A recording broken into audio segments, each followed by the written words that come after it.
તો મિત્રો મારા ખેતરની અંદર એક ઝાંઝરાનું ઝાડ છે। તો મિત્રો લગભગ આ વનસ્પતિ આપણા ગુજરાતમાં શું ભારતની અંદર પણ બહુ જ કમ જગ્યાએ જોવા મળે છે। લગભગ 100માંથી 2% તમને ક્યાંક જોવા મળશે। આ વનસ્પતિ ક્યાંય પણ જોવા મળતી નથી, લુપ્ત ઝાડ છે મિત્રો। 105 વર્ષથી વધારે જૂનું પણ ઝાડ કહી શકાય। અને એ ઝાડની પણ આ ડૉક્ટર સાહેબ અહીંયા મુલાકાત માટે આવ્યા છે। અને અહીંયા અમારા જનદાદા બેઠા છે મિત્રો, એમના પણ આપણે તમને દર્શન કરાવીશું। અને અંદર કેવો પક્ષીઓનો કિલકિલાટ છે એ પણ તમને સંભળાવીએ મિત્રો।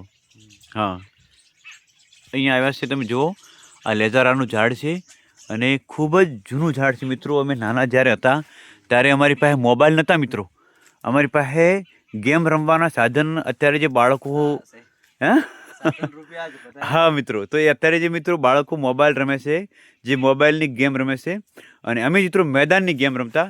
જ્યારે અમે નાના હતા ત્યારે અમારે સ્કૂલ જવું ન હોય એટલે અમને મમ્મી મારે, એટલે પછી અમે અહીં સાહેબ અહીંયા બે હતા અને આ લીંઝારાના ઝાડમાં હંતી હતા। અને પરડા બી આવે સાહેબ, ફળ આવે છે ચૈત્ર માસની અંદર, તો એ ફળ ખાતા અમે। હા હા, ફળ આવે સાહેબ, એટલે એમ એટલું ખાસ તો ફળ નહીં, પરડા જે બાવળનો પરડ આવે ને એ ટાઈપનું જ ફળ આવે સાહેબ। અને અહીંયા અમે ગદગદ રમતા સાહેબ, તો એ સાહેબ એનાથી ફિઝિકલ મજબૂત થતા। જે બાળકનું ફિઝિકલ છે ને મિત્રો એ મજબૂત થાય, જે પોતાનું મેન્ટલી શરીર અને જે આપણું મગજ છે બંને કામ કરતું। આ બહુ મોટું ઝાડ હતું મિત્રો, હાલ કપાઈ ગયું છે, પણ અહીંયા મિત્રો અમે ખૂબ ગદગદ રમતા, જે નાની જૂની રમતો હતી। 100 વર્ષ થઈ ગયા। હા, 100 વર્ષથી ઉપર થઈ ગયું સાહેબ અહીંયા।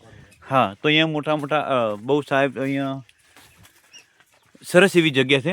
આ શ્રી અમારા જનદાદાનું મંદિર છે, જનદાદા બેઠા છે અને અહીંયા સાહેબ પણ પધાર્યા છે। હા, બહુ જોરદાર। હા, હેલો, હા બોલો। આવો તમે જમી લો, જમી લેજો તમે। આવો, એક મધ બેઠું છે સાહેબ, ભમરિયું મધ કહેવાય અહીંયા ક્યાં છે? અને તો સાહેબ અહીંયા ખૂબ જ મધ બેહતા। તો હાલ આ વૃક્ષની સાહેબજી વાત કરીએ તો અહીંયા ઘણા બધા પક્ષીઓને તમે કલરવ સાંભળી રહ્યા છો। દેખાય છે ને? હા સાહેબ, પક્ષીઓને ખૂબ જ સારો રહેવાનું જગ્યા છે મિત્રો। પછી મધ પણ આવે બે, તો આમાં ઘણા બધા જીવોનો આશ્રય સ્થાન છે આશ્રયસ્થાન જી। અને અહીંયા સાહેબ ગમે તે માણસ આવે ને એને એસી પણ ફેલ છે સાહેબ, ઉનાળાની અંદર વાત કરો તો હાલે શીતળતા કેટલી હાલ પણ શીતળતા છે, એસી ફેલ છે અહીંયા, એટલું બધું ઠંડક આપે છે।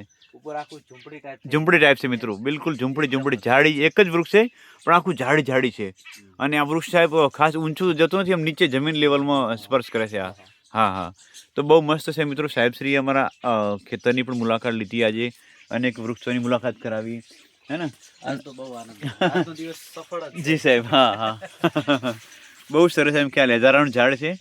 અહીંયા મા બનાસના વીરપુત્ર ડૉક્ટર વિપુલસિંહ ચાવડા સાહેબ પધાર્યા છે અને અમારા દાદાની મુલાકાત કરી રહ્યા છે।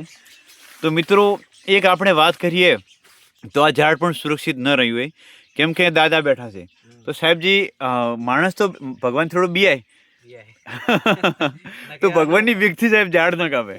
હા, એટલું બધું થોડો મિડલ છે, જો જી, ભગવાનને જો સ્થાપના ના હોય હા તો ઝાડ ના હોત, તો ઝાડ ના હોય, તો ઝાડ ના હોત।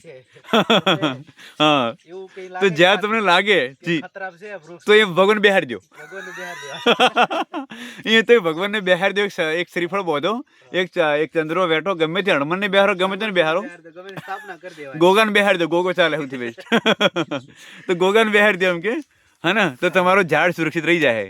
ગ્રુપ મેમ્બરને દરેક મા બનાસ આપણે વિનંતી કરી, ભાઈ જે ખેતરમાં એવું લાગતું હોય કે આ ઝાડ બચાવવું છે તો એ કોઈ દેવી બેહાડજો। કાપવાનો કોઈ હા, દરેકનો ઈરાદો હોય, હા હા હા, અને તમારે બચાવવું હોય હા, તો તમારે એમને તો ગોગો બેહાડી દો, હનુમાન બેહાડી દો, સૌથી ભલું ઈ। હા, ગોગો તમારા પર ઝાડની રક્ષા કરશે, કોઈ બી સ્થાપના કરી દો, સ્થાપના કરી દો, બિલકુલ બિલકુલ। હા સાહેબ, તો મિત્રો સાહેબશ્રીનું કહેવું એવું છે કે જે તમે છોકરાને માવતર, ભણેલા માવતરને કહેવામાં આવે છે કે જે ગેમ તમે મોબાઈલમાં રમાડો છો એ મેદાનમાં રમાડો, બરાબર? મોબાઈલની ગેમ રમી તમારો છોકરોનું શરીર બી બગડશે, એનો મગજ છે બગડશે, પણ આવા વૃક્ષ નીચે તમે જો પ્રાકૃતિક સ્થાનમાં જો બાળકને રમાડશો, હા જી જી સાહેબ, જી જી, હા હા હા, બાકી આપણે જે જી સાહેબ, ગદગદ ને જે વાંદરા ટાઈપ ને જે રમતા ને, હા હા, એ આજના જનરેશનમાં કોઈ બાળકોમાં નથી નથી જી, સ્ફૂર્તિ નથી, સ્ફૂર્તિ નથી। સ્ફૂર્તિ નથી। હા, તો મિત્રો અહીંયા ગદગદ રમે, ગ્રાઉન્ડ ગેમ રમે તો બાળકની ભૂખ પણ લાગે અને વધારે ખોરાક ખાય અને શારીરિક રીતે મજબૂત થાય, બરોબર? અને જે મોબાઈલમાં પડે બિસ્તરમાં રમશે તો એને ન તો ભૂખ લાગે ને ચેન લાગે, એના મગજથી વિચાર રમશે તો મગજ સડચી જાય મિત્રો. બરાબર.